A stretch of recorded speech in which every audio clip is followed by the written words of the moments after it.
Hello, my friends. It's Ahilan Arulanandam from the UCLA Center for Immigration Law and Policy and Counsel for the National TPS Alliance. This is another resounding victory for the TPS Alliance. It's yet another case, there have now been several, holding that it was illegal for the Trump administration to try to vacate or take back TPS extensions that were validly made under the Biden administration.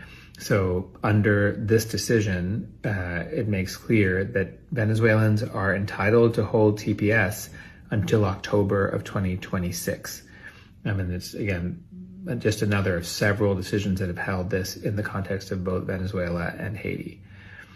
That being said, unfortunately, the government is no doubt going to continue trying to illegally detain and deport Venezuelan TPS holders because of the unexplained Supreme Court decision from a few months ago that stayed the lower court ruling in this case on the shadow docket. And we have made separate arguments that that stay decision should not be controlling now, at least as to NTPSA members. And that's where we're arguing in court cases around the country that the government cannot detain and deport Venezuelan TPS holders who are NTPSA members. But that's sort of a separate question from what happened in this case. You know, this case says that the district court decision was correct, but this case does not have any independent legal force because of that Supreme Court order. Instead, what it does is it puts pressure on the government now to try and go to the Supreme Court to get this decision reversed.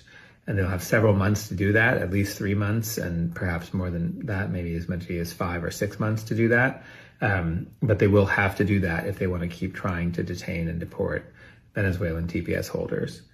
Two other things I think important to know about this decision. It does talk in some detail about the human tragedy that this lawless behavior by the Trump administration has produced. I think it's important for people to know that all the advocacy and public education that has been done on this does matter. It matters to the federal judges in this case, and it's changing the consciousness of people, I think, in the federal judiciary. And then also there's a concurrence by Judge Mendoza, which is very powerful, which calls out the race discrimination that so obviously lies behind these decisions, describes the statements of Secretary Noem, President Trump, and that too is very powerful and very courageous. It shows you that at least some federal judges are not scared by the intimidation tactics of the administration.